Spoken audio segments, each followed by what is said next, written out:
હાજી. નમો આર્યાણં નમો વજ્રાણં નમો લોહેશો બસામુણં એસો પંચનમ ઉપકારો સૌ પાવપણાસણો મંગલાણં ચ સૌદેશીમ પરમં હવૈ મંગલમ પરમં હવૈ મંગલમ. માં તમારે વર્ણના કરવી તો કરી લ્યો.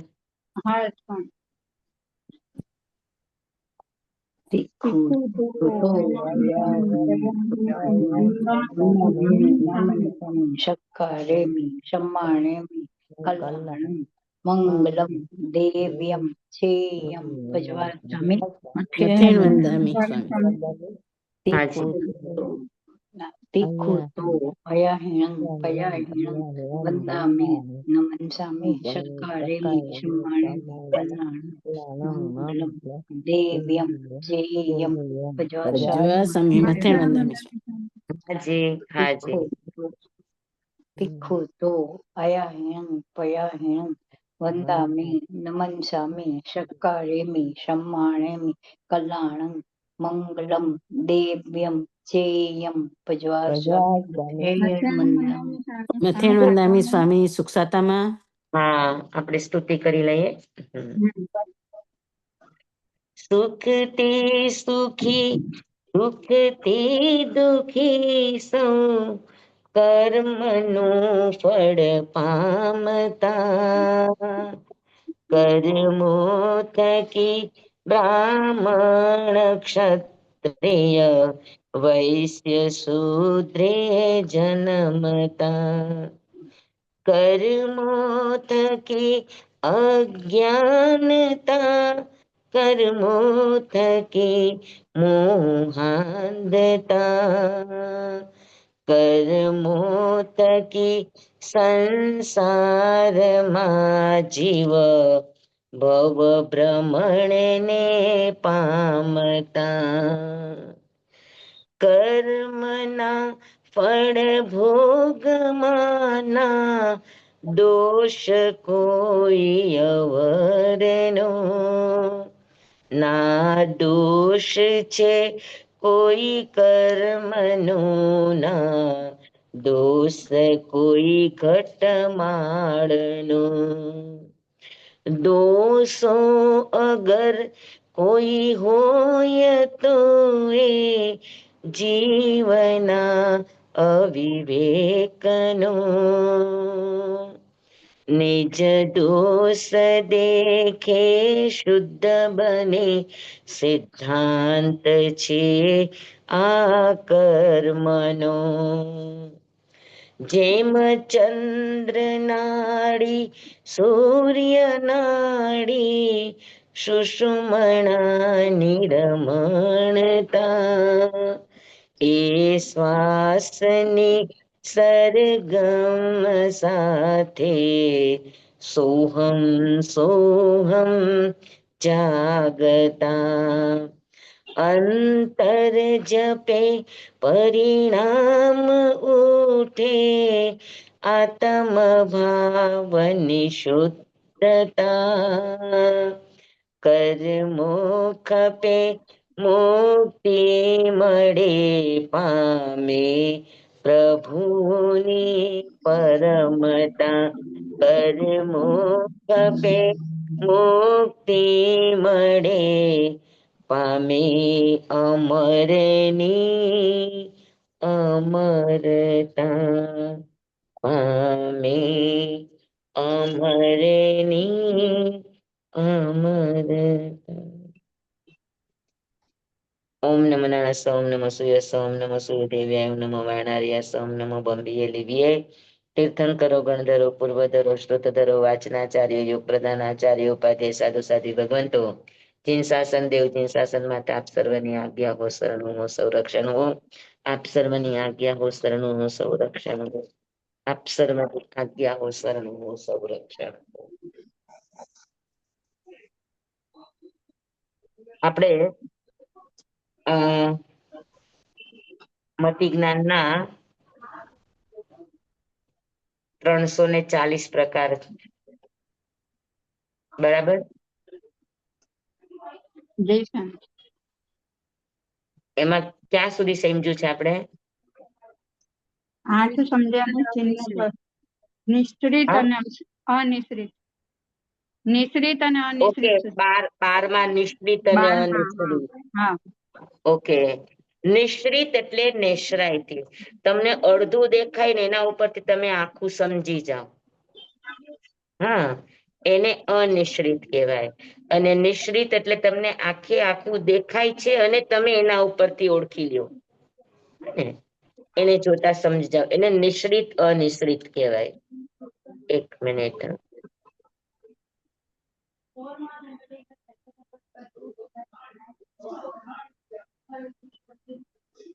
આગળના બધા સમજાઈ ગયા? હમ. બહુ બહુ બહુ બહુ એટલે અલ્પ. ઘણાને ઓળખે, હમ. ઘણી વસ્તુ સાથે હોય તો પણ ઓળખી લે એને. હા. અને અલ્પ એટલે એકને જ ઓળખે. હમ. બહુવિધમાં ઘણા પ્રકારને સમજે, બરાબર. એક વિધમાં એકને જ સમજે. બરાબર. ક્ષિપ્રમાં સાંભળતા જ ઓળખી જાય. શેમાં? ક્ષિપ્ર. ક્ષિપ્રમાં. હા, ક્ષિપ્રમાં તમારી સામે વિષય આવે ને તરત જ તમે ઓળખી જાઓ. હા, એક ક્ષિપ્ર.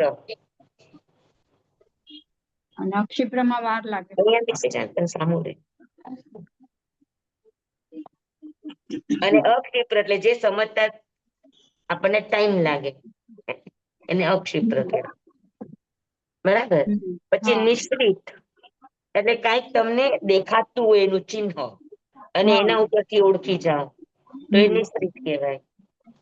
અને અનિશ્ચિત એટલે કાંઈ જ દેખાતું નથી અને તમે ઓળખી જાઓ, એને અનિશ્ચિત કહેવાય. હા. બરાબર. હમ. તમે એક વસ્તુ જાણી છે એના ઉપરથી તમે બીજી વસ્તુને ઓળખી જાઓ એ નિશ્ચિત કહેવાય. એટલે કોઈ નિષ્ણાથી તમે જાણો છો તો એને નિશ્ચિત કહેવાય. હા, હમ અને એના વગર જ તમે જાણી જાઓ તો એને અનિશ્ચિત કહેવાય. બરાબર છે. હમ જેમ કે મેં તમને કહ્યું હતું કે ધુમાડો દેખાય છે તો હમ ધુમાડાના ચિહ્ન ઉપરથી તમે ઓળખી શકો કે ત્યાં આગ છે. છે. હા. બરાબર. હમ પછી તમને કાંઈ જ દેખાતું નથી, કોઈ ચિહ્ન પણ દેખાતું નથી, પણ હવામાં ઠંડક હોય તો તમે સમજી શકો કે આજુબાજુમાં કોઈ પણ પાણીનું સ્થાન છે. હમ એટલે હમ ચિહ્ન નથી દેખાતું પણ તેમ છતાં પણ એના આજુબાજુના કોઈ પણ સિમ્ટમ્સ ને લઈને કોઈ પણ એમાં વાતાવરણને લઈને તમે એ ચીજને ઓળખી જાઓ. હમ. હા, તો એને હમ અનિશ્ચિત કહેવાય. સમજાણું બરાબર? હા. હમ. ઘણાને અંદરથી સિક્સ સેન્સ હોય, આમ આમ વાતાવરણ ધૂંધવાયેલું તો ઘણાને એવું થઈ જાય કે કંઈક થવાનું છે, કંઈક આંખ ફરકે અથવા તો કઈ બીજું કઈ હા થાય તો હમ એના ઉપરથી તમે આવનાર સમયનો અંદાજો લગાડી શકો. હમ. હા, અને ઘણાની સિક્સ સેન્સ જોરદાર હોય તો એને અંદરથી જ ઉગી આવે કે કંઈક થવાનું છે. શું થશે એ ખબર નથી પણ કંઈક થવાનું છે એટલે ચેતીને રેજો, સંભાળીને રેજો. હા ને? હા. તો આ બધું નિશ્ચિત અને અનિશ્ચિત જેવો વ્યક્તિનો સંયોગક્ષમ. સંયોગક્ષમ વધારે છે તો અનિશ્ચિતને પણ જાણી શકે ઝડપથી. અને હમ સંયોગક્ષમ ઓછો છે તેને કોઈ ચિહ્ન જોઈએ તો જ એ વસ્તુને ઓળખી શકે નહીંતર વસ્તુને ઓળખી ન શકે. તો નિશ્ચિત એટલે સમજાણું કે કોઈ ચિહ્ન, કોઈ આશ્રય છે એના ઉપરથી જાણવું. એના પરથી. હા. અને અનિશ્ચિત એટલે કોઈ આશ્રય નથી, ક્યારેય કંઈ જોયું નથી પણ તેમ છતાં એને ઓળખી જવું એને અનિશ્ચિત હમ કહેવાય. બરાબર. હમ. પછી સંદિગ્ધ અને અસંદિગ્ધ.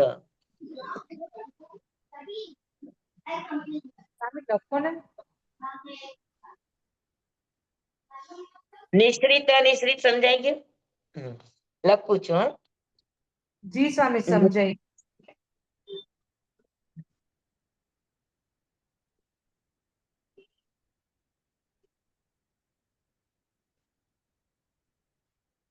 સંદિગ્ધ અને અસંદિગ્ધ.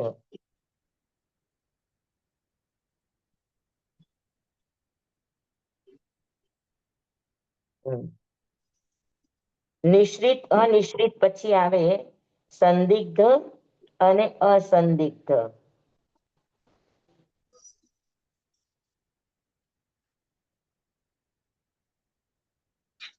સંદિગ્ધ એટલે શું? કે એમાં શંકા હોય, નિશ્ચય ન હોય, એને સંદિગ્ધ કહેવાય. હા, અને શંકા ન હોય ને એકદમ નિશ્ચયપૂર્વક હોય તો એને અસંદિગ્ધ કહેવાય. સંદિગ્ધ નો બીજો અર્થ અહીંયા આગળ આગમોની અંદર એવો પણ આવે કે પેલા કહેલું હોય એ અસંદિગ્ધ, અને પેલા કહેલું ન હોય અને ઉપરથી જાણે તો સંદિગ્ધ. એટલે ઉક્ત અને અનુક્ત એવા શબ્દ પણ આવે છે, પણ અહીંયા સંદિગ્ધ અને અસંદિગ્ધ લીધું છે. સંદિગ્ધ એટલે જે નિશ્ચિત ન હોય એ સંદિગ્ધ, અને જે નિશ્ચિત છે એ અસંદિગ્ધ.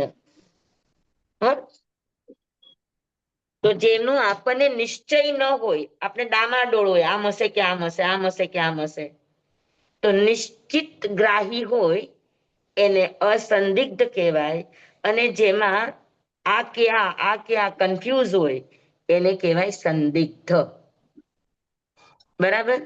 હમ પછી આવે ધ્રુવ અને અધ્રુવ. ધ્રુવ અને અધ્રુવ એટલે શું? તો કે ધ્રુવ એટલે તમે જે પણ સમજ્યા, જે પણ જાણ્યું પાંચ ઇન્દ્રિય અને મન દ્વારા, એ જાણ્યા પછી તમે લાંબા સમય સુધી એને ટકાવી રાખો, ભૂલો નહીં, તો એને ધ્રુવ કહેવાય. અને ઘણા ધ્રુવ. તમે ભણ્યા છે તો અહીંથી જાઓ 2-4 દિવસ થાય, આ પીરિયડ લીધો અને પાછા આવતા પીરિયડમાં આવો તો તમે પાછા એકદમ બ્લેન્ક થઈ જાઓ, તો એને અધ્રુવ કહેવાય. તો આપણું જાણેલું કે આપણું સમજેલું છે એ આપણે કેટલો વખત ટકાવી શક્યા? લાંબો સમય ટકાવી ન શક્યા, તરત શીખ્યા, તરત ભૂલી ગયા. તો ભૂલી જવું એ સંયોગક્ષમને અધ્રુવ કહેવાય. અને લાંબા સમય સુધી તમે જેને ધારી શકો, યાદ રાખી શકો, એને ધ્રુવ કહેવાય. સમજાણ બરાબર? તો અવગ્ર, ઈહા, અવાય અને ધારણા, આ ચારે ચાર વસ્તુ આ 12 વિષયને પકડે. બહુ, અલ્પ, બહુવિધ, એકવિધ, પછી ક્ષિપ્ર, અક્ષિપ્ર, નિશ્રિત, અનિશ્રિત, સંદિગ્ધ, અસંદિગ્ધ, ધ્રુવ અને અધ્રુવ, આ 12 પ્રકારે. સમજી ગયા? તો જી. અવગ્ર કેટલા પ્રકારનો થયો? 6, 12, 12 અને 5. ફરીથી ગયો. અવગ્ર 5 ઇન્દ્રિય અને છઠ્ઠું મન, 6 થી થાય અર્થાવગ્ર. હા, અને ગંજના વગ્ર 4 થી થાય, એટલે 6 ને 4 10. 10. હા. બરાબર. 10 અને 12 વિષય આ, એટલે 10 ને 12 એટલે 120. હવે વિચાર કરો કે હવે આપણે સમજવું છે કે કર્મનો ઉદય કેવી રીતે આવે. કર્મનો ઉદય જ્ઞાનાવરણીય કર્મ, 5 ઇન્દ્રિય અને 5 ઇન્દ્રિયના વિજ્ઞાનનું આવરણ, આ 10 રીતે આવે છે. જ્ઞાનાવરણીય કર્મનો ઉદય કેટલી રીતે આવે? તો કે સ્ત્રોત આવરણ, સ્ત્રોત વિજ્ઞાન આવરણ. પછી ચક્ષુ આવરણ, ચક્ષુ વિજ્ઞાન આવરણ. તેમ 5 ઇન્દ્રિયનું આવરણ, એટલે 5 ઇન્દ્રિય ન મળે તો ડેફિશિયન્સી વાળી મળવી, અધૂરી મળવી, કામ ન કરે એવી મળવી. તો એને ઇન્દ્રિયનું આવરણ કહેવાય. અને વિજ્ઞાનાવરણ એટલે શું? તો કે ઇન્દ્રિય બરાબર છે, રચનાની દ્રષ્ટિએ અંદર બહાર બધું જ બરાબર છે, ઓકે છે, ક્યાંય પણ ડેફિશિયન્સી નથી. પણ તેમ છતાં એ વસ્તુને ઓળખવામાં ઘણાને સમય લાગે, ઘણા ઝડપથી ઓળખી જાય. તો ઝડપથી ઓળખવું અને ઓળખતા વાર લાગવી કોના કારણે? તો કે વિજ્ઞાનાવરણના કારણે. જેટલું વિજ્ઞાનાવરણ કર્મનો સંયોગક્ષમ વધારે, એટલો એનો ઉપયોગ સતેજ લાગે 12 વિષયમાં. સમજાય છે તમને?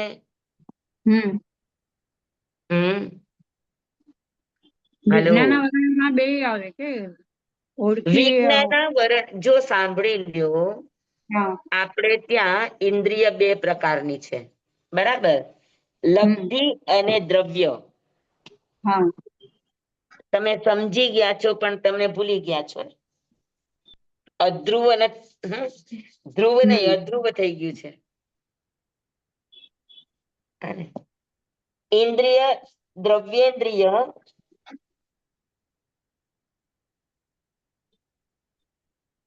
અને ભાવેન્દ્રિય.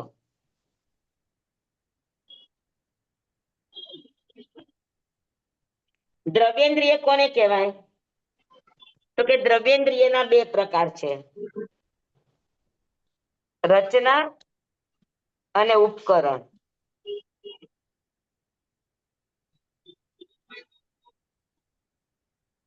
રચના અને ઉપકરણ. રચનાને નિવૃત્તિ કહેવાય. જેમ કે આ નાક છે, આંખ છે, કાન છે, તો એ જે બાહ્ય આપણને દેખાય છે એ રચના કહેવાય, નિવૃત્તિ કહેવાય.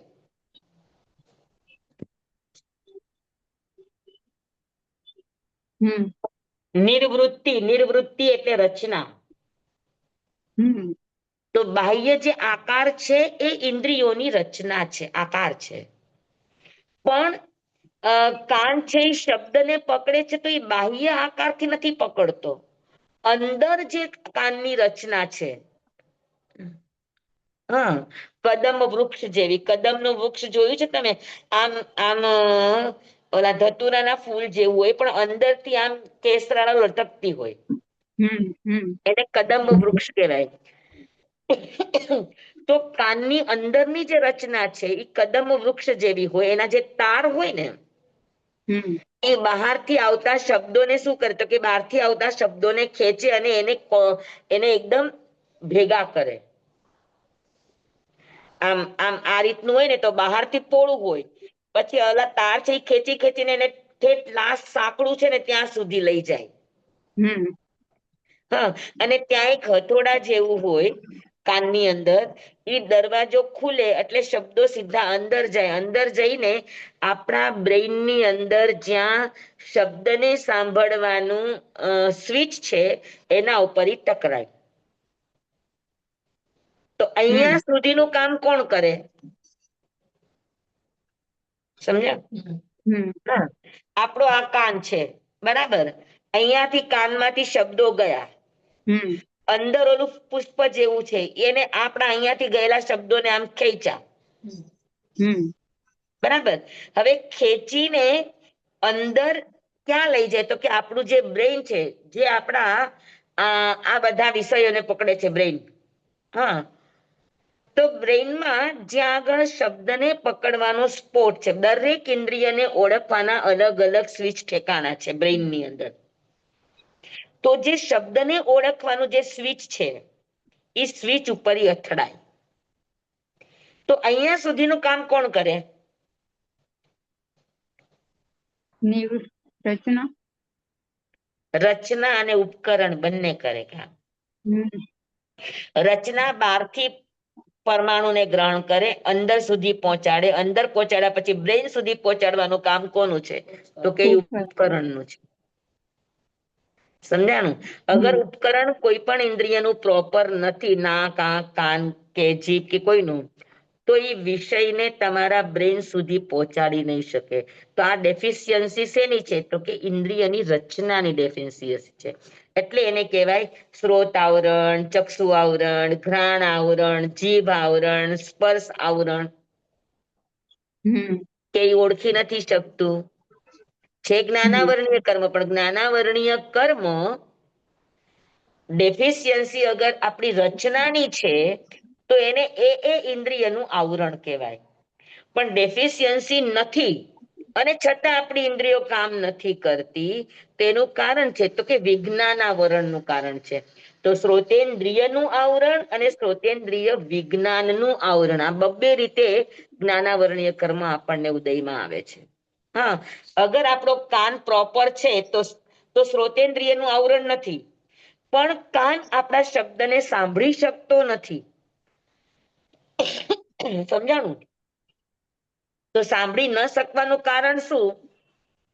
તો કે સાંભળી ન શકવાના બે કારણ છે. કા તમારી ઇન્દ્રિય ડેમેજ છે, અને કાં તમારી ઇન્દ્રિય ડેમેજ નથી, પણ ઇન્દ્રિય જે ગ્રાફ્સ કરીને બ્રેઇન ને આપવો જોઈએ સંદેશો, બ્રેઇન ને આપ્યો પણ ખરો, પણ બ્રેઇન ત્યાંથી ઓન ઓફ ન થતું હોય તો તમે વિષયને પકડી ન શકો. તો ત્યાં તમને વિજ્ઞાનનું આવરણ છે. સમજાવું તમને? બે રીતના આવરણ. હમ હા, બધાને સમજાણું? કે છે છતાં ઓળખી નથી શકતો. ઇન્દ્રિયો પ્રોપર રચના છે અંદર અને બહારની. હા એનો અર્થ એ છે કે ઇન્દ્રિય બહારના પરમાણુ, કાન છે એ શબ્દના પરમાણુ, આંખ છે એ રૂપ રંગના પરમાણુ, નાક હા છે એ ગંધના પરમાણુ, જીભ છે એ રસના પરમાણુ, હમ અને આપણી ચામડી છે એ સ્પર્શના પરમાણુને ખેંચી શકે એટલી સક્ષમ છે. હા એટલે ઇન્દ્રિયમાં કોઈ ડેફિશિયન્સી નથી, એમાં કોઈ નથી. ડેમેજ પણ નથી.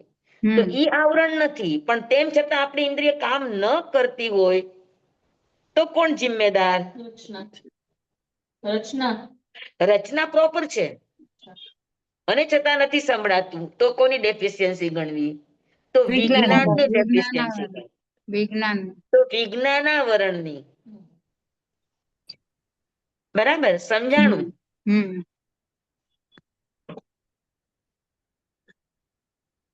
એટલે એ ભાવેન્દ્રિયનું કામ છે.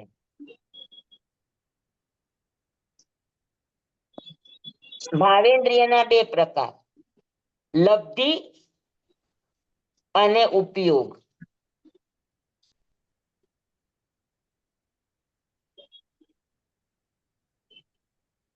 બરાબર. અને દ્રવ્યેન્દ્રિયના બે પ્રકાર છે, નિવૃત્તિ અને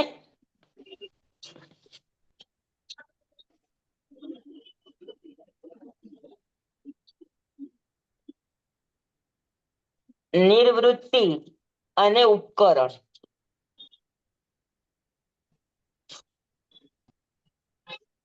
દ્રવ્યેન્દ્રિયના બે પ્રકાર. આ બે પ્રકારમાં ડેફિશિયન્સી હોવી એટલે ઈ ઇન્દ્રિયનું આવરણ કહેવાય. દ્રવ્યેન્દ્રિયનું આવરણ કહેવાય. હમ અને જ્ઞાન ન કરી શકે તો એ ભાવેન્દ્રિયનું આવરણ કહેવાય. ભાવેન્દ્રિયના આવરણ બે રીતે હોય, કાં તમારો સ્વિચ ઓન ઓફ ન થાય એટલે લબ્ધિ જ ન હોય, સાંભળવાની, જોવાની, સૂંઘવાની, ચાખવાની કે અડવાની કે વિચારવાની, એ શક્તિ જ નથી, તો તમારું લબ્ધિનું ડેમેજ છે.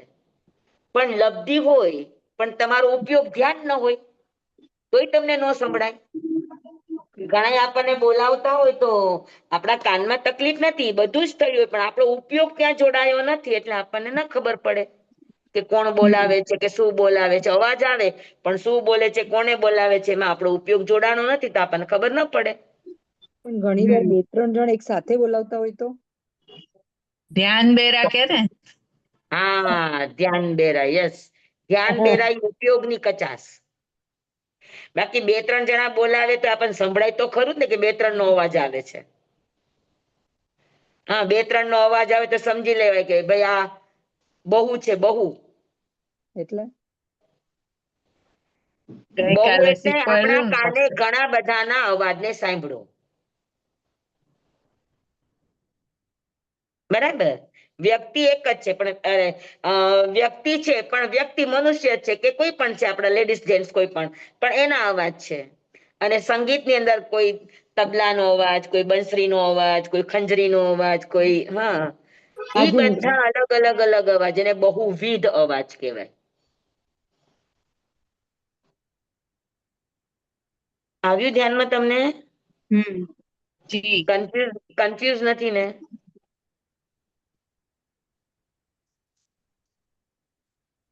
જ્ઞાનાવરણીય કર્મ આપણું ઉદયમાં હોય તો આપણને સ્ત્રોત આવરણ કેટલી રીતે આવી શકે અને સ્ત્રોત વિજ્ઞાન આવરણ કેટલી રીતે આવી શકે? બબે રીતે.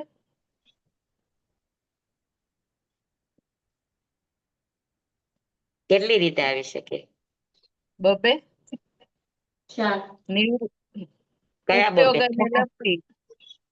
હા, જ્ઞાનાવરણીય લબ્ધિ અને ઉપયોગ, અને ઓલામાં નિવૃત્તિ અને સ્ત્રોત આવરણ બે રીતે, સ્ત્રોત આવરણ બે રીતે, અને સ્ત્રોત વિજ્ઞાના વરણ બે રીતે, લબ્ધિ અને ઉપયોગ, ને ઓલું રચના અને ઉપકરણ. ઉપકરણ, સમજાણું? રચના અને ઉપકરણ. હા, દ્રવ્યેન્દ્રિય ઈ બે રીતે આવે અને ભાવેન્દ્રિય છે વિજ્ઞાના વરણ છે આ બે રીતે આવે. હવે આ ચાર રીત તો કોમન થઈ ગઈ, બરાબર. પછી ચાર તમને બહુ વિષયમાં આવે, એક વિષયમાં, અલ્પ વિષયમાં આવે, થોડા વિષયમાં આવે, પછી બહુવિધમાં આવે, એક વિધમાં આવે, પછી ક્ષિપ્રમાં આવે, અક્ષિપ્રમાં આવે, પછી તમને શું કહેવાય, સંદિગ્ધમાં આવે, અસંદિગ્ધમાં આવે, તમને નિશ્રિતમાં આવે, અનિશ્રિતમાં આવે, ધ્રુવમાં આવે, અધ્રુવમાં આવે. આવે કે ન આવે? આવે. હા, તો કેટલા પ્રકારે થયું શ્રોતેન્દ્રિયના આવરણો આપણને?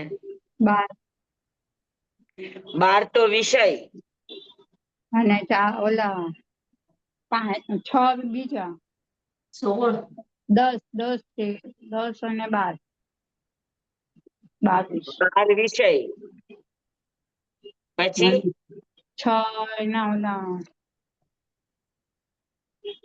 અવગ્રહ ને ઈ ને અર્થાવગ્રહ ને ઈ 6 અને ધારણા નહીં. અને ચારી એટલે 10 ને આ 12. ગોટે નહીં ચડતા હો, મને બરાબર ગણાવજો, મને ગોટે નહીં ચડાવતા. હા 12 એટલે 22. જુઓ, હા, આપણે ક્લિયર, એકદમ ક્લિયર કે શ્રોતેન્દ્રિય આવરણ બે રીતે આવે, નિવૃત્તિ અને ઉપકરણ. ઘણાને કાન મળે જ નહીં, નિવૃત્તિ. હા, અને ઉપકરણ બંનેની ડેફિશિયન્સી કહેવાય. ઘણાને મળે તો બાહ્ય રચના બરાબર ન હોય, આભ્યંતર રચના બરાબર ન હોય, તો બાહ્ય રચનાને નિવૃત્તિ કહેવાય, આભ્યંતર રચનાને ઉપકરણ કહેવાય. હા ને, વિષય ગ્રહણ કરવામાં સક્ષમ ઉપકરણ હોય, અગર એમાં ડેફિશિયન્સી હોય તો એને ઈ ઇન્દ્રિયનું આવરણ કહેવાય. સમજાણું તમને? તો નિવૃત્તિ અને એક મિનિટ, નિવૃત્તિ અને ઉપકરણ આ દ્રવ્યેન્દ્રિયના બે આવરણ છે, ને સ્ત્રોત આવરણ કહેવાય. શું કહેવાય? સ્ત્રોત આવરણ. પછી આંખનું હોય તો ચક્ષુ આવરણ, નાકનું હોય તો ઘ્રાણ આવરણ, જીભનું હોય તો રસ આવરણ અથવા તો જીભનું આવરણ, અને ત્વચાનું હોય તો સ્પર્શેન્દ્રિય આવરણ, મનનું હોય તો મનનું આવરણ. એને લેવાનું દ્રવ્યેન્દ્રિય ની અંદર ને? દ્રવ્યેન્દ્રિય, બરાબર. હા, હવે દ્રવ્યેન્દ્રિયના બે આવરણ થયા, બરાબર. તમને સમજાઈ ગયું કે નહીં? દ્રવ્યેન્દ્રિયના બે આવરણ થયા. 5 આપણે ખાલી એક કાનમાં લઈએ છીએ તો કાન માટે દ્રવ્યેન્દ્રિયના બે આવરણ થયા, નિવૃત્તિ અને ઉપકરણ. બાહ્ય રચના, કદાચ તમને નિવૃત્તિ શબ્દ ના આવડે તો કાંઈ, બાહ્ય રચના અને આભ્યંતર રચના, બરાબર છે. આ બેમાં તકલીફ હોય તો પણ વિષય ગ્રહણ ન થાય તો એને કયું આવરણ કહેવાય? દ્રવ્યેન્દ્રિયનું આવરણ કહેવાય. વેરી ગુડ, સરસ. હવે ઈ આવરણ કઈ કઈ જગ્યાએ તમને નડી શકે? સાંભળવામાં. તો કે સાંભળવામાં તમને એનો અર્થાવગ્રહ ન થાય, એનો વ્યંજનાવગ્રહ ન થાય, એની ઈહા ન થાય, એનો અવાય ન થાય, એની ધારણા ન થાય. સૌથી પહેલા તો એ શબ્દ જ તમારા કાનમાં આવતો નથી એટલે વ્યંજનાવગ્રહ ન થાય.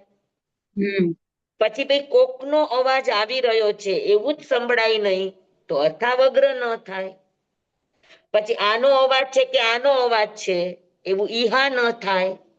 પછી આનો જ અવાજ છે એવું નક્કી ન થાય. અને આનો જ અવાજ છે એ તમે યાદ રાખો એને ધારણા કહેવાય તો ઈ ન થાય. કારણ કે તમને આવરણ જ ઇન્દ્રિયનું છે. સમજાણું? તો કેટલી રીતે કર્મ આવ્યું ઉદયમાં? 5 રીતે. 2, 3, 4, 5. બરાબર છે. 5. વ્યંજનાવગ્રહ, અર્થાવગ્રહ, ઈહા, અવાય અને ધારણા. 5 થયું? હા, 5 થયું. હા, અને પાછું 5નું આવરણ ભલે શ્રોતેન્દ્રિય નું આવરણ છે, પણ શ્રોતેન્દ્રિય આવવાના કારણ કા એની બાહ્ય રચના અને કા એની આભ્યંતર રચના. ઘણાની બાહ્ય રચના બરાબર હોય પણ આભ્યંતર રચના બરાબર ન હોય. સમજાણું બરાબર? એકદમ બધાને સમજાઈ ગયું? હમ પાકું? તો શ્રોતેન્દ્રિય આવરણ 5 રીતે આવે. શ્રોતેન્દ્રિય વ્યંજનાવગ્ર રૂપે, શ્રોતેન્દ્રિય અર્થાવગ્ર રૂપે, શ્રોતેન્દ્રિય ઈહા, શ્રોતેન્દ્રિય અવાય અને શ્રોતેન્દ્રિય ધારણા. બરાબર? હમ હવે વ્યંજનાવગ્ર, અર્થાવગ્ર, ઈહા, અવાય અને ધારણા કેટલા વિષયમાં? તો કે 12 વિષયમાં. 12. હા, જેમ કે ઘણા બધા હોય, ઘણા બધાનો અવાજ આવતો હોય, પણ હવે શબ્દ જ નથી પકડાતા એટલે ઓળખી ન શકે. હમ હા, તો બહુમાં અંતરાય આવી. હમ એકનો અવાજ છે પણ બહાર રચના જ બરાબર નથી, તો એકનો અવાજ પણ નહીં આવે. હમ સમજાય છે તમને મારી વાત? હમ હા, તો જેને બાહ્ય રચનાનું આવરણ હોય એને વિજ્ઞાનનું આવરણ અવશ્ય હોય જ. કારણ કે બાહ્ય રચના જ પરમાણુને પકડતી નથી, તો પછી એમાં જ્ઞાન કઈ રીતે કરશે? સમજાણું? જી કાન જ નથી તો શબ્દ અંદર નહીં જાય, ખ્યાલ શબ્દ થઈ અંદર જાય. નહીં જાય તો એવું સાંભળશે શું? કોણ? હા હા, સાંભળનારો આત્મા છે પણ રચના જ નથી તમારી બરાબર, તો શબ્દ જ ઈ કેચઅપ નહીં કરે. શબ્દ જ કેચઅપ નહીં કરે તો શબ્દનું જ્ઞાન કેવી રીતે કરશે કે આ કોનો શબ્દ છે, ઘણાનો છે કે એકનો છે, ઘણા પ્રકારનો છે કે એક પ્રકારનો છે, સાંભળતા જ તરત થાય છે કે વાર લાગે છે? તો આવા બધા વિષય જ નહીં થાય, કારણ કે કાન જ બરાબર નથી. જી સ્વામી. સમજાય છે? હા તો શ્રોતેન્દ્રિય આવરણ તમને અર્થાવગ્ર, વ્યંજનાવગ્ર, ઈહા, અવાય અને ધારણા આવશે, પણ આ 5 વિષય 12 વિષયમાં આવશે. ઘણા પ્રકાર, એક પ્રકાર, હમ ઘણા, એક, બરાબર. ક્ષિપ્ર પછી ક્ષિપ્ર, અક્ષિપ્ર, પછી મિશ્રિત અમિશ્રિત મિશ્રિત, અનિશ્રિત, સંદિગ્ધ, અસંદિગ્ધ, ધ્રુવ અને અધ્રુવ. જી તો આ બધામાં લાગશે કે નહીં લાગે? લાગશે. તો એક શ્રોતેન્દ્રિય આવરણ તમને કેટલા પ્રકારે કર્મ ઉદયમાં આપી શકે? 12. 12 12 પંચા 60. હા 12 × 5 ઓકે. અને બધામાં ઘણા વિષયમાં વ્યંજનાવગ્ર નહીં થાય, એક વિષયમાં વ્યંજનાવગ્ર નહીં થાય, ઘણા પ્રકારમાં વ્યંજનાવગ્ર ન થાય, એક પ્રકારમાં વ્યંજનાવગ્ર ન થાય, ઉતાવળથી વ્યંજનાવગ્ર ન થાય, ધીરેથી વ્યંજનાવગ્ર ન થાય, કોઈનો આશ્રય હોય તો પણ ન થાય, આશ્રય ન હોય તો પણ ન થાય, કારણ કે ડેફિશિયન્સી ઇન્દ્રિયની જ છે. તો બધી એક કાન ઇન્દ્રિયોને ન હોય. હા, બધી ઇન્દ્રિયોને મળીને 60 ને 5 ઇન્દ્રિયો. 12 પંચા 60 એમ ને? હા, 12 વિષય અને 5 પ્રકાર. હા અર્થાવગ્ર નહીં. વ્યંજનાવગ્ર, અર્થાવગ્ર, ઈહા, હા અવાય અને હા ધારણા. હા તો એ 5 શ્રોતેન્દ્રિય જો સાંભળો, શ્રોતેન્દ્રિય વ્યંજનાવગ્ર, હમ શ્રોતેન્દ્રિય અર્થાવગ્ર, શ્રોતેન્દ્રિય ઈહા, શ્રોતેન્દ્રિય અવાય, શ્રોતેન્દ્રિય ધારણા. કેટલા હમ વિષયમાં? તો કે 12 વિષયમાં. 12 પંચા 60. 60 આવ્યું. હમ પાકું? હમ એકદમ? હમ હા, તો 12 પ્રકારે ઈ સ્ત્રોત આવરણમાં પણ ઉદયમાં આવ્યું, 60 પ્રકારે, અને 60 પ્રકારે સ્ત્રોત વિજ્ઞાનમાં પણ આવરણ આવ્યું કે ન આવ્યું? હમ તો કેટલી રીતે આવરણ આવ્યું? 120. યસ. તો મતિ જ્ઞાનાવરણીય ખાલી એક કાન ન મળ્યા હોય તો કેટલા પ્રકારે આપણને કર્મ ઉદયમાં આવી શકે? તો કે 120 પ્રકારે આવી શકે. હવે એ જ કાનનો આપણે દુરુપયોગ કરીએ તો 120 પ્રકાર આપણને આવશે ઉદયમાં. હા, હમ સમજાય છે? કે એક ઇન્દ્રિય કેટલું કામ કરી શકે છે અગર તમે એ ઇન્દ્રિયનો દુરુપયોગ કર્યો તો એનો અર્થ એ છે કે આ 120 પ્રકારમાંથી કોઈ ને કોઈ પ્રકારમાં આપણે અટવાઈ જશું કે જે આપણને નહીં મળે. કેવી રીતે દુરુપયોગ આપણે કરીએ? કાનનો દુરુપયોગ, હા, પ્રશ્ન છે કાનનો દુરુપયોગ કઈ રીતે કરીએ?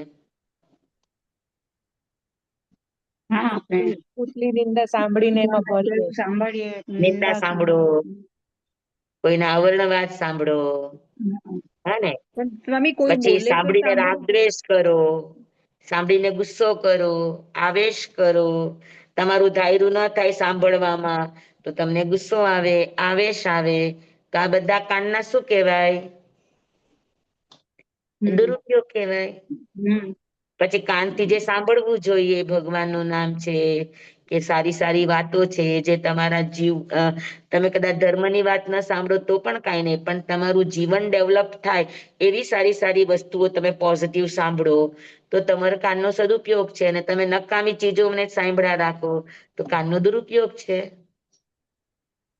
છે કે નહીં? જી સર. તો એ દુરુપયોગ ટળે તો એકેન્દ્રિય થી લઈને ચૌરેન્દ્રિય સુધીના જીવો, એકેન્દ્રિય થી લઈને ચૌરેન્દ્રિય સુધીના જીવોને બધાને આ ડેફિશિયન્સી છે. અને આટલા પ્રકારે એનું મતિ જ્ઞાન સ્ત્રોત આવરણ રૂપે છે. સ્ત્રોત આવરણ છે તો સ્ત્રોત વિજ્ઞાન પણ આવરણ છે જ. સ્વામી, બરાબર. એટલે આપણે કોઈ પણ વસ્તુ સાંભળીએ છીએ, સમજો કે આપણે બે જણ વાતો કરીએ છીએ, એમાં ત્રીજું આવીને કંઈક બોલે છે, તો આપણો ઉપયોગ એમાં પણ જવો જોઈએ કે ન જવો જોઈએ? નહીં, સાંભળો, તમે બે ઉભા હોય તો સાંભળો, પણ સાંભળ્યા પછી અગર એ સાંભળવા જેવું નથી તો એમાં ટાપસી નહીં પુરાવો, રિએક્શન ને ખોટી સાક્ષી નહીં આપો, ખોટા સાખ નહીં પુરાવો. કોઈ નબળી વાતો છે તો એમાં આપણે ઇન્વોલ્વ નહીં થવાનું. બરાબર. હા, આપણે તો સાંભળીએ કોક નું તો આપણે એમ કહીએ તું કરીએ કે ન કરીએ? હા, કરીએ. તો એ બધા કાનના દુરુપયોગ નહીં? બરાબર. હા, જેનાથી સર્જન થાય એવું સાંભળો તો એ સદુપયોગ છે. પણ જેનાથી આપણું અહિત થાય, લોકોનું અહિત થાય એવી વસ્તુઓ સાંભળવી એ એનો દુરુપયોગ છે.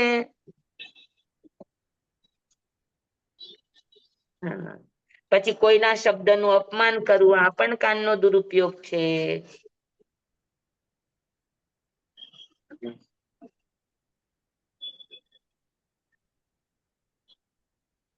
થોડીક વાર ભણાવી દો ત્યાં સુધી.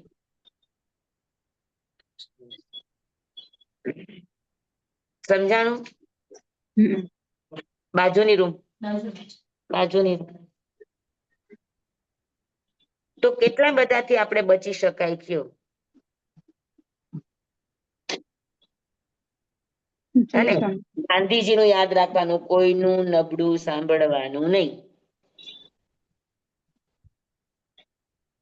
તો જેટલો ઇન્દ્રિયનો સદુપયોગ કરશો એટલી ઇન્દ્રિયનું આવરણ પણ તમારું ઓછું હશે અને એનું વિજ્ઞાનાવરણ તો એકદમ ખુલેલું હશે. પછી તમને એમાં બહુવિધ, ક્ષિપ્ર, અનિશ્રિત, અસંદિગ્ધ અને ધ્રુવ આવા સંયોગક્ષમ થશે. અને સંયોગક્ષમ ઓછો હોય તો અલ્પ, એકવિધ, પછી અક્ષિપ્ર, પછી નિશ્રિત, તમને કોઈક આધાર જોશે, નિશ્રિત, પછી સંદિગ્ધ થશે અને શીખેલું ભૂલી જશો, અધ્રુવ થઈ જશે. સમજાણું? હા, તો હવે મને કહો કે એક શ્રોતેન્દ્રિય કર્મ, શ્રોતેન્દ્રિયને લઈને આપણને મતિ જ્ઞાનના કર્મ કેટલી રીતે ઉદયમાં આવ્યા? 120 પ્રકારે. હા, એક તો ઇન્દ્રિયનું આવરણ ઈ 60 અને વિજ્ઞાનનું આવરણ 120. અને અગર આપણું આવરણ બરાબર છે અને ખાલી સાંભળવામાં જ આપણને તકલીફ છે તો વિજ્ઞાનનું આવરણ છે તો આપણને 60 પ્રકારે ઉદયમાં આવ્યું. હા, સમજાણું બરાબર? જી સર, એકદમ. એકદમ. તો મતિ જ્ઞાનાવરણીય કર્મ આવી રીતે જેમ શ્રોતેન્દ્રિયમાં થયું, એમ ચક્ષુ ઇન્દ્રિયમાં, એમ ઘ્રાણેન્દ્રિયમાં, એમ રસેન્દ્રિયમાં, એમ સ્પર્શેન્દ્રિયમાં, એમ મનના વિચારોમાં, આ બધામાં લગાડો તો મતિ જ્ઞાનાવરણીય કર્મ આપણે કેટલી રીતે ભોગવીએ છીએ? તો કે 336 રીતે ભોગવીએ છીએ. કેટલી રીતે? 336. 336 તમને સમજાઈ ગયા છે બધાય? હા, એટલે હા, એક વાર હા. ગણાવી દેશો 336? 5 ઇન્દ્રિય, 6 પ્રકાર. 5 ઇન્દ્રિય અને મન. હા, એટલે હમ. એને 6 એના એટલે 28, એના 28. મતિ જ્ઞાન મેળવવા માટે સાધન 6 છે, યાદ રાખો. મતિ જ્ઞાન મેળવવા માટે આપણને કેટલા સાધન જોઈએ? તો કે 6. 5 ઇન્દ્રિય, શ્રોતેન્દ્રિય, કાન, આંખ, નાક, જીભ અને ત્વચા. 5 અને મન 6. એમાંથી 2 બાદ કરવાના. આંખ અને મનના વ્યંજનાવગ્રહ ન હોય એટલે 28. આંખ અને મનનો, યસ, આંખ અને મનનો વ્યંજનાવગ્રહ ન હોય. બરાબર. 28 ગુણ્યા 12 336. હા, 28 ગુણ્યા 12 વિષય આપણે કર્યા ને. પણ હવે 28 પેલા કરો તો ખરા. કેમ? 28 કેવી રીતે થયા? કેમ? 6 × 5 = 30. 30 માંથી 2 આ બાદ કર્યા ને. આંખ અને મનના વ્યંજનાવગ્રહ ન હોય, 2 બાદ કર્યા 30 માંથી. ઓકે, એટલે બરાબર. 28 થયા. 28 ગુણ્યા 12 336. 336. Very good, very good. હવે 336 આવરણ રૂપે અને 336 વિજ્ઞાન રૂપે.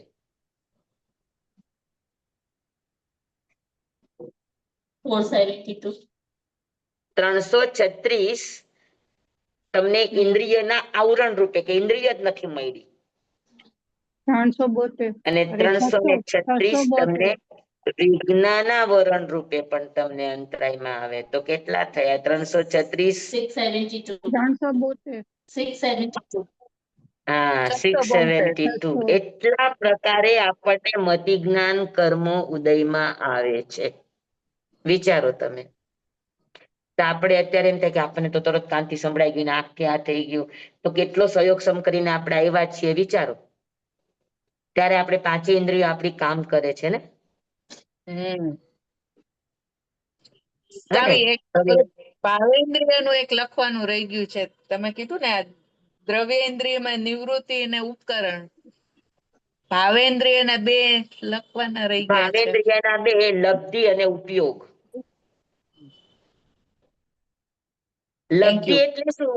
તો કે સ્વિચ ઓન થવી. કે ભાઈ શબ્દ કઈક અવગ્રહ, કઈક શબ્દ કોઈકનો સંભળાઈ રહ્યો છે. હા, ઈ અવગ્રહ થાય, ઈ લબ્ધિ. કે કાને સ્વિચ ઓન તો કરી, પણ સ્વિચ ઓન ની સાથે તમારો ઉપયોગ અગર જોડાયેલો હોય, તમારું કોન્સન્ટ્રેશન જોડાયેલું હોય, તો જ તમે પકડી શકો, નહીતર પકડી ન શકો. બરોબર. જેમ રચનાની અંદર ઉપકરણ ન હોય તો પકડી ન શકાય, એમ લબ્ધિની અંદર ઉપયોગ ન હોય તો તમે વિષયને પકડી ન શકો.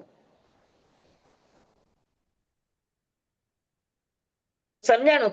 તો એક કાનને કામ કરવા માટે 4 શક્તિ લાગે. એક તો રચના, બાહ્ય રચના, પછી એક આભ્યંતર રચના જે વિષયને પકડે છે, પછી એક લબ્ધિ, તમારી પાસે એ લબ્ધિ હોવી જોઈએ. હા, હવે એકેન્દ્રિય છે તો એની પાસે શ્રોતેન્દ્રિય સાંભળવાની લબ્ધિ નથી, તો તમારી પાસે લબ્ધિ હોવી જોઈએ, તો સ્વિચ ઓન થાય. અને ચોથું તમારું કોન્સન્ટ્રેશન, ઉપયોગ લાગે. આ 4 વસ્તુ થાય ત્યારે તમે કાનથી કોઈકનો અવાજ તમે સાંભળી શકો. હું બોલું છું ને તમે સાંભળી શકો છો. તો વિચાર કરો કે આપણું કેટલું બધું મતિ જ્ઞાનાવરણીય કર્મ સહયોગક્ષમ પામ્યું હોય ત્યારે આપણે આટલું કરી શકીએ છીએ.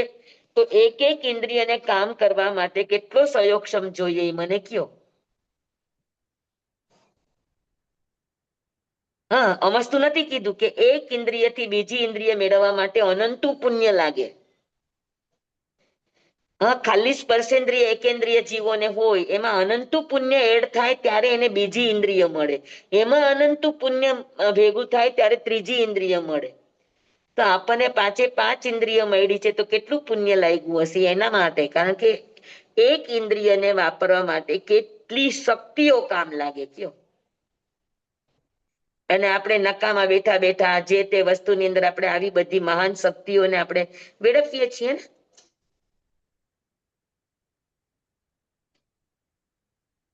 વેડફીએ છીએ કે નથી વેડફતા? બેસીએ છીએ. સાચી તો વાત. પછી આ બધા કર્મ જયારે ઉદયમાં આવશે ત્યારે શું કરશું? આપણને અત્યારે કાંઈ યાદ નથી આવતું, કાંઈ સાંભળવામાં પણ આપણે બહુ નજીકનું હોય ને મોટેથી બોલાતું હોય તો સાંભળી શકીએ, દૂર દૂરના અવાજો આપણે ક્યાં સાંભળી શકીએ છીએ કયો? જી હે ને? સ્વામી. આપણે ઓળખી પણ શકતા નથી કે આ ક્યાંનો અવાજ છે. હોય આપણને સંભળાય અને હોય ક્યાંનો અવાજ. તો આ બધા માટે મતિ કેટલી નિર્મળ જોઈએ, મતિ જ્ઞાન કેટલું નિર્મળ જોઈએ.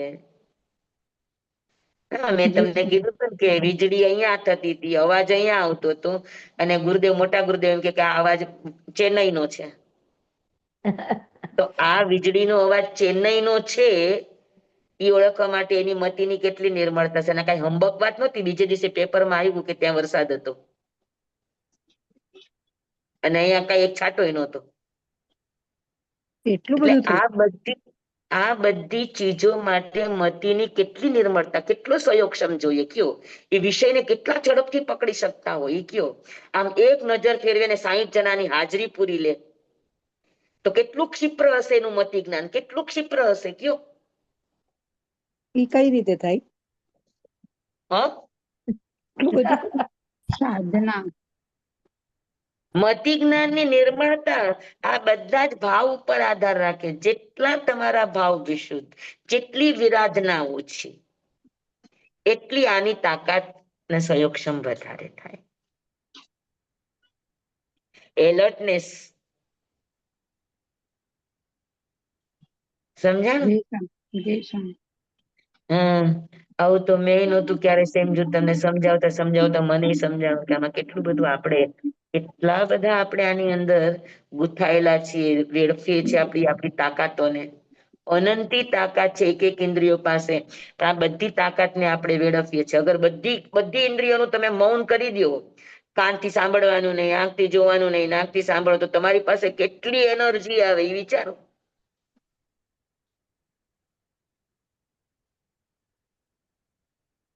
આવે કે ન આવે? જી સ્વામી. તો પછી મતલબ ફ્રી પીરિયડ આપણે સમય કઈ ન હોય તો આંખો બંધ કરીને બેસવાનું. ધ્યાન. Yes, very good. હા, ધ્યાન બધી ચીજો અપાવેનું કારણ કે એમાં બધું જ બંધ છે. એટલે શક્તિનો વ્યય જ બંધ થઈ ગયો. તો તમારી કેટલી બધી શક્તિ બચે, કેટલા બધા કર્મ બચે, કેટલી બધી કર્મની સંયોગક્ષમની અવસ્થાઓ આવે. કેટલી ઓછા. હા, તો આપણું આ વેડફાય છે એટલે આપણી શક્તિઓ લીકેજ થાય છે. આપણે ભગવાનનું હરેક જેમ નામ ઇન્દ્રિયથી આપણી શક્તિઓ લીકેજ થાય છે. અને ભગવાનનું નબળું સાંભળો એટલે વધારે લીકેજ થાય. ભગવાનનું નામ લઈએ છીએ એમાં પણ આપણી શક્તિ ના એમાંનો ના, એમાં શક્તિ તમારી ઇમ્પ્રુવ થાય. ઓકે. સદુપયોગ કરો તો ઇમ્પ્રુવ થાય, દુરુપયોગ કરો તો થાય. સ્વામી, એક હટ્ટીને સવાલ છે. બોલો. હમણાં એક ભાઈએ છે ને બટાટાનું એ સર્જન કર્યું છે. નીચે જમીનમાં નહીં પણ ઉપર એવી રીતે એને કઈક કર્યું છે. તો એને એગ્રીકલ્ચરના પ્રયોગો ઘણા વખતથી ચાલે છે. સાંભળો ને સર. તો મોદીએ એને કીધું કે અચ્છા ये जैनों के लिए है जो जमीन के अंदर का नहीं खाते. તો જી નહીં. એટલે એના પર આવ્યું કે ભગવાને એમ કીધું છે કે ખાલી જમીનમાં જ થાય એટલે કંદમૂળ કે અનંત ઓલું ના કહેવાય.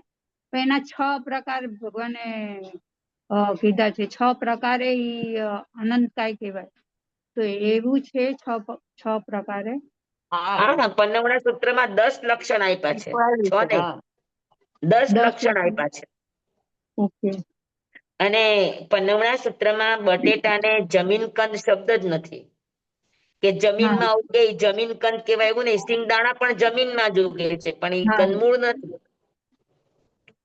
તો જમીનમાં ઉગે બધું કંદમૂળ જ કહેવાય એવું જરૂરી નથી. કંદમૂળના લક્ષણો હોય હા કે જેનો ભાગ કરવાથી એક સરખો ભાગ થાય, પછી જેને તમે આમ રાખો તો જે એમને એમ તમે મૂકી દો તો એ સુકાય નહીં, બરાબર.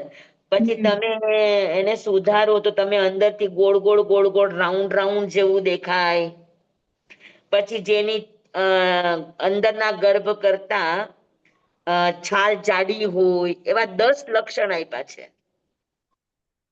તો ઈ તો જમીનમાં ઉગે જમીન કંદ ને ઝાડમાં ઉગે ઈ જમીન કંદ નો કહેવાય એવું કોઈ જ નથી. ઝાડમાં ઉગેલું પણ જમીન કંદ છે. જેમ કે આ કુવારપાઠા છે, ઈ કંદમૂળ છે, અનંતકાય છે.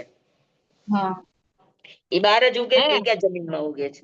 હા તો એટલે આ જે કોઈને બહુ ઓછી ખબર છે ને કે આપણે તો ને એક જ પછી ઓલું તમે શું કહેવાય, ફણગાવેલા કઠોળ ખાઓ, હા હા આ તો ફણગાવેલા સ્પ્રાઉટ છે કઠોળ ઈ પણ અનંતકાય છે.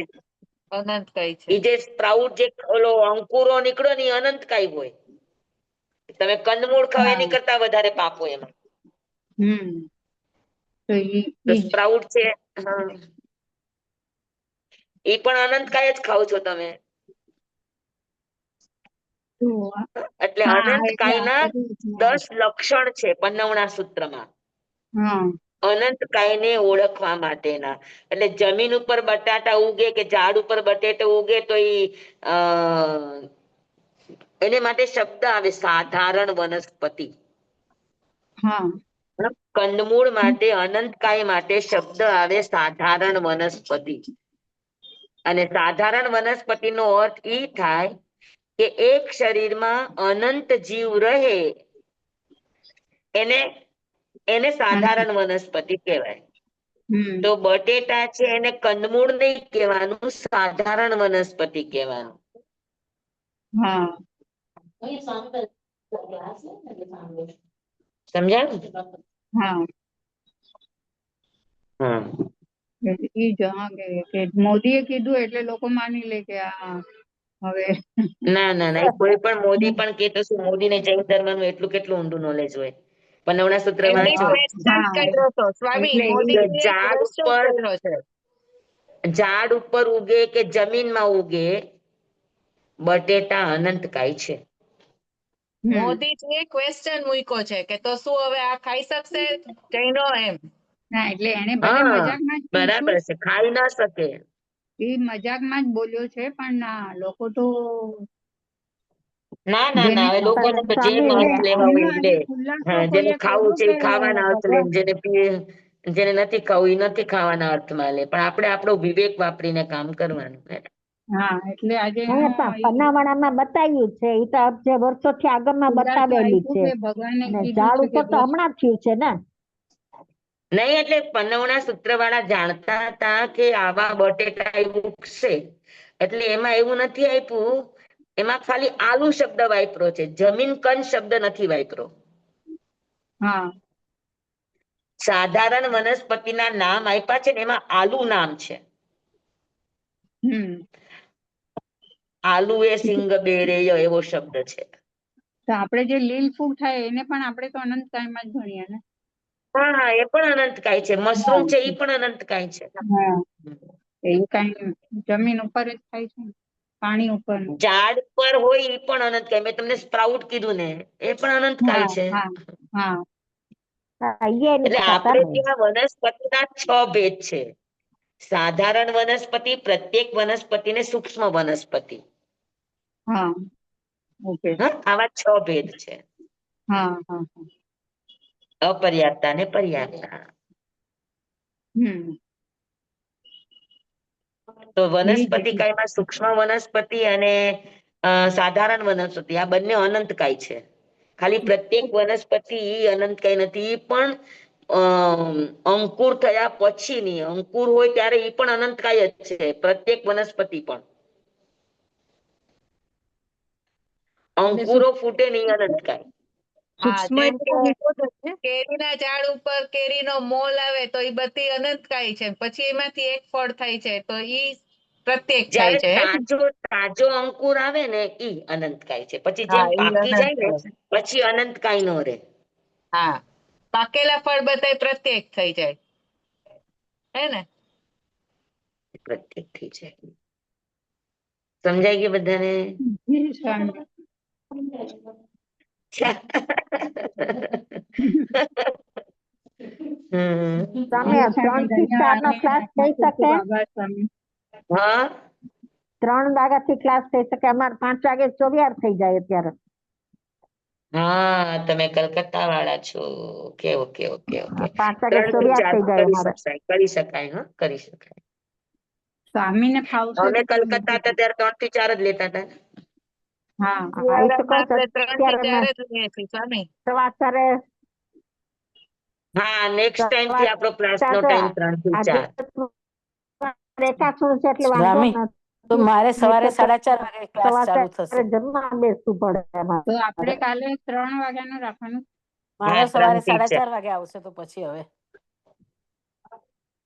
શું કરશું અડધો તો હવે કલાક કયો? વહેલું ઉઠજો, પછી પાછા સુઈ જજો. અરે બ્રહ્મ મુહૂર્ત માં તમને આગમ સાંભળવા મળશે. વાહ ભાઈ વાહ, હા, વાહ ભાઈ વાહ. થેન્ક યુ સ્વામી. હા.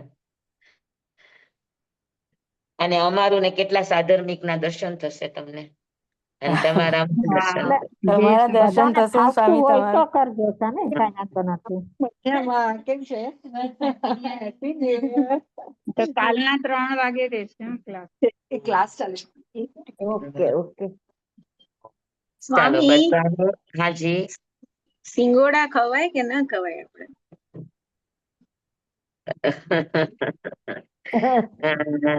સિંગોડા આમ તો પ્રત્યેક વનસ્પતિ છે, અનંતકાય જી નથી.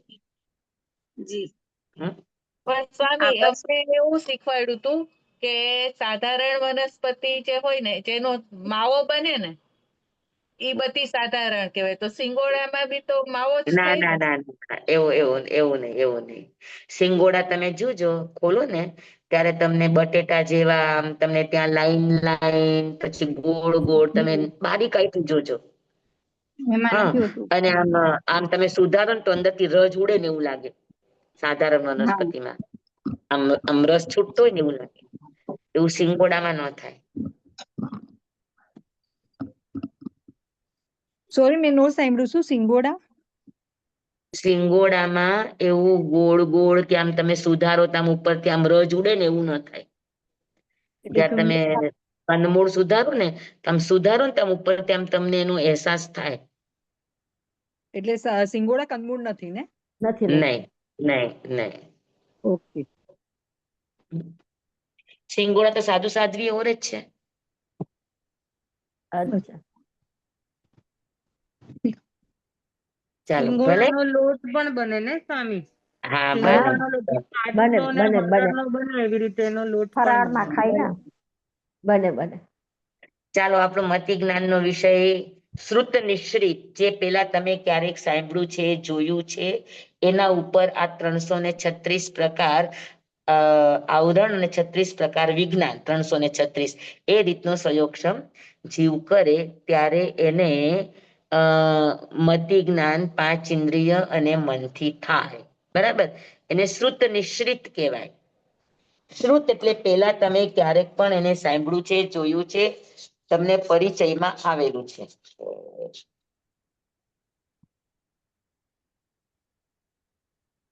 અને બીજો પ્રકાર છે અશ્રુત નિશ્રિત. અશ્રુત નિશ્રિત એટલે તમે ક્યારેય સાંભળ્યું નથી, ક્યારેય જોયું નથી, અને છતાં એમાં તમારો ઉપયોગ લાગે, એને અશ્રુત નિશ્રિત કહેવાય. આ પણ મતિ જ્ઞાનનો જ પ્રકાર છે. હા, પણ આની અંદર 336 ભેદ આવે શ્રુત નિશ્રિતમાં, અને અશ્રુત નિશ્રિતના 4 પ્રકારની બુદ્ધિ. 4 પ્રકારની બુદ્ધિ. હા, એ વાત આપણે અવસરે રાખશું, સમજવા જેવી છે. જી સ્વામી. જી સ્વામી. સમજાય બધાને? મતિ જ્ઞાન નો વિષય આજે ક્લિયર થઈ ગયો? જી સ્વામી, બહુ જ સરસ. Very good. ચાલો. ક્વેશ્ચન છે કે ક્યારેક હા આપણે મને ક્વેશ્ચન છે કે જી આપણે મનથી અત્યારે તમારા ક્લાસ ચાલતા હોય ત્યારે અમે તમારું સાંભળતા હોય છે, પણ ક્યારેક કોઈક બીજો વિચાર આવી જાય ને તો ઈ પાસ થઈ જાય, તો ઈ ઉપયોગ વધારવા માટે આપણું શું ઓલું કરાય? કોન્સન્ટ્રેશન રાખવાનું વધારે. અચ્છા, એનો ઉપયોગ આપણો જ કોન્સન્ટ્રેશન છે, એટલે જે વિચાર આવ્યો એને જવાય ને આમાં એમાં આ એક બીજું કઈ ધ્યાનથી જોડે ના આવે. સાંભળવાનું, એક ધ્યાનથી સાંભળવાનું, એક પણ શબ્દ છૂટવો ન જોઈએ એવી રીતે સાંભળવાનું. પુરુષાર્થ. હે ને? ઓકે, હા, આજુબાજુ જોતા જોતા નહીં. એટલે તો ધ્યાન કોષ્ટક શબ્દ છે આપણા આગમમાં, કે સાંભળવું હોય ત્યારે આપણી નજર, આપણા કાન, આપણી બધી ઇન્દ્રિયો જે બોલી રહ્યા છે એ તરફ જ કેન્દ્રિત હોવી જોઈએ. એને ધ્યાન કોષ્ટક કહેવાય. તો ધ્યાન કોષ્ટક વગર ભણાય નહીં, ને ભણો તો ઉપયોગ બીજે જાય, અને ઉપયોગ બીજે જાય તો બધું છૂટી જાય વચ્ચેથી. બરાબર. હા? જી ચાલો ભલે, આજનો જી આટલો વિષય. જી હમ? સ્વામી ધન્યવાદ. ખૂબ ખૂબ ધન્યવાદ. આભાર સ્વામી. પંચામિલમેનખરમ બચ્ચખરમ પયહીનમ વિનયહીનમ જોગહીનમ ઘોષહીનમ શુદ્ધુદિનમ દુટુ પડીછિયમ કાલે કહો સજ્જાઓ કાલે ન કહો સજ્જાઓ હોય સજ્જાય સજ્જાય એમ સજ્જાય ન સજ્જાય એમ. ભણતા ગણતા ચિંતવતા વિચારતા સુણતા સાંભળતા જ્ઞાનીઓના અનંત અનંત ભાવો છે, અનંત અનંત પર્યાવો છે, અનંત અનંત ગમા છે, અનંત અનંત નય છે, અનંત અનંત નિક્ષેપ છે, અનંત અનંત રહસ્ય છે, અનંત અનંત ખુલાસાઓ છે. આમાંથી કોઈ પણ ભાવ ભેદ નય નિક્ષેપ ગમા રહસ્ય ખુલાસાનું સ્ખલન છદમસ્ત ભાવે મારા બોલવામાં, કહેવામાં, સમજાવવામાં આવ્યું હોય, આપના સાંભળવા સમજવામાં આવ્યું હોય તો રિયલ સિદ્ધ કેવડી ગુરુ ભગવાન આપની સાક્ષી, આત્મા પરમાત્માની સાક્ષીએ તસ્મિચ્છામિ રૂપમ તમેવ સત્યમ તમેવ સત્યમ નિસંકમ જમ જીણૈ પવેયમ સેવમ બનતે દિવ્યેમી. હમ. નમો યંતાણંગ નમો સિદ્ધાણંગ નમો આયર્યાણંગ નમો વસાયણંગ નમો લોય સવસાવણંગ ગુરુદેવની આજ્ઞા. શ્રી શ્રી ચદારી મંગલમ હરિહંતા મંગલમ સિદ્ધા મંગલમ સાહુ મંગલમ કેવલી પનત્વ ધમો મંગલમ ચદારી લોગુતમા હરિહંતા લોગુતમા સિદ્ધા લોગુતમા સાહુ લોગુતમા કેવલી પનત્વ ધમો લોગુતમો ચદારી શરણં પવજ્જામિ હરિહંતે શરણં પવજ્જામિ સિદ્ધે શરણં પવજ્જામિ સાહુ શરણં પવજ્જામિ કેવલી પનત્તં ધમ્મં શરણં પવજ્જામિ. ચાર શરણા ચાર મંગલ ચાર ઉત્તમ કરે જે નર ભવસાગરમાં ન બુડે તે સકલ કર્ષનો આણિ અંત મોક્ષ તણા શુક્લય અનંત. ભાવ ધરીને જે ગુણ ગાય તે જીવ તરીને મોક્ષે જાય. સંસારમાં અહીં શરણાચાર વર શરણ નહીં કોઈ, જે નર નારી આદરે અક્ષય વિચલ પદવી હોય અંગૂઠે અમૃત વસે. લબ્ધિ તણા ભંડાર શ્રી ગુરુ ગૌતમ સ્વામીજી ભગવાનને સમરીએ તો સદાય મનવાંચિત ફલદાતા, સદાય મનવાંચિત ફલદાતા. બોલો ભગવાન મહાવીર મહાવીર સ્વામી સ્વામી જય. કી જય. જય ગુરુદેવ કી જય જય. ગુરુદેવ આપનો ખૂબ મહારાજ ખૂબ આભાર સ્વામી. જય. મધેણ વંદામી. બધાને ખૂબ ખૂબ આભાર. પ્રસાદ. હમ. સ્વામી શારદામાં પચખાણ આવતા જજો. હા શેના પચકા? હા, પોરસીના. પોરસી પચકાન ચોવ્યમ પ્યારમ પચકેશ્વમ પાણંગ પાયમંગ શાયમંગ અનત્થાણા ભોગણમ સહસ્ત્રાગારણમ સહસ્રમાહિ વત્યાગારણમ પાણંગ ઓસી રે. બહુ મોડી ચાલુ થયું. ધન્યવાદ. હા જી. ખૂબ ખૂબ આભાર બધાને સ્વામી, ખૂબ ખૂબ ધન્યવાદ. ધન્યવાદ. કાલે હા 3 હા. વાગે. અચ્છા, કર્મ પ્રકૃતિમાં આટલું ડિટેલ જઈએ છીએ તો બધાને અનુકૂળ પડે છે કે આપણે શોર્ટમાં લેવું છે? ના ના, બહુ હા સ્વામી અનુકૂળ ડિટેલમાં પડે જ છે. અનુકૂળ પડે છે. ઓકે. શોર્ટમાં તો ઉલટાનું સમજાશે નહીં, અડધું દૂર રહેશે. હમ. આમ તો સ્વામી આ નંદી સૂત્રનો વિષય ને? અ 5 જ્ઞાન નંદી વિષયનો, પણ 8 કર્મ નંદી વિષય નંદીજીનો વિષય નહીં. અચ્છા. 5 જ્ઞાન છે એ નંદીજીનો વિષય ખરો, પણ હમ. 5 જ્ઞાનના જે આપણે કર્મ પ્રકૃતિમાં ગણતરી કરીએ એ નંદીજીનો વિષય નહીં. એમાં જે 340 પ્રકારની બધું આવે છે એ ઈ નંદી આવે, સૂત્રમાં ઈ ના? બધું આવે. અચ્છા ઈ સયોક્ષમ છે ને. અચ્છા. કર્મ તો 2 જ રીતે આવશે, અરે હમ 10 રીતે જ આવશે. 5 ઇન્દ્રિયનું આવરણ ને 5 ઇન્દ્રિયના વિજ્ઞાનનું આવરણ. તો કર્મ હમ તો 10 રીતે જ આવશે, પણ કર્મ 10 રીતે આપણા જીવનમાં કયા કયા વિષયમાં આવશે? તો કે આ રીતે 336 વિષયમાં આવશે. હમ. અને કર્મનો ઉદય કઈ કઈ રીતે આવે તો કે આ રીતે આવે. જી સ્વામી. અને આપણે આપણા જીવનમાં અનુભવીએ છીએ ને આપણને એક વિષયનું જ્ઞાન હોય તો બીજા વિષયનું જ્ઞાન નથી હોતું તો કયું કર્મ? જ્ઞાનાવરણી કર્મ. કયું જ્ઞાનાવરણીય? મતિ જ્ઞાનાવરણીય. મતિ મતિ. જ્ઞાનાવરણીયમાં પણ કયું આ બધું ગોતજો હવે શાંતિથી બેસીને. હા, આ બધા હોમવર્ક છે કે પ્રેક્ટિકલ આપણી લાઈફમાં આપણે ક્યાં ક્યાં મતિ જ્ઞાનનો અનુભવ કરીએ છીએ. જે વિષયનું આપણને ઇન્દ્રિયથી જ્ઞાન ન થાય, ઘણી વખત આપણે વસ્તુને ઓળખી ન શકતા હોય, ન આપણને અવગ્રહ થતો હોય, ન ઈહા થતી, ન અવાય થતો હોય, ન ધારણા થતી હોય, આપણે નિશ્ચય જ ન કરી શકતા હોય, તો આ મતિ જ્ઞાનાવરણી કર્મનો ઉદય ખરો કે નહીં? હા ને, તો જ્યારે જ્યારે પણ આવું થાય ત્યારે આપણી સામે સ્ટ્રાઇક થવું જોઈએ કે ભાઈ આપણો આ જો આ ઉદય છે આને મતિ જ્ઞાનાવરણીય કર્મ કહેવાય. જી સ્વામી. હમ, આભાર સ્વામી. Thank you. ચાલો ચાલો, બધાને ધન્યવાદ. બધાને જય જિનેન્દ્ર. જય જિનેન્દ્ર કહે. જય જિનેન્દ્ર બધાને.